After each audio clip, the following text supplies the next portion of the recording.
I'm going to show you how to create and use upsell items in Microsoft RMS.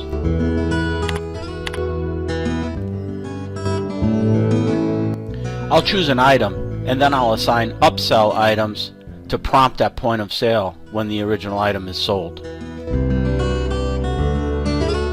I'll choose a category for the upsell items I want to add, and I'll assign some upsell items.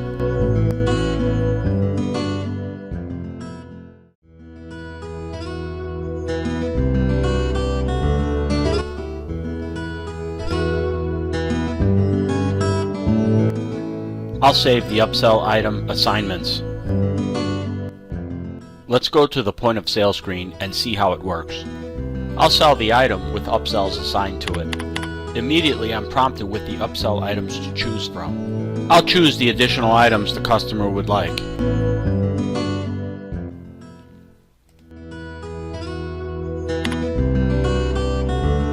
The customer has the items they'll need to complete the project, and I've increased my sales.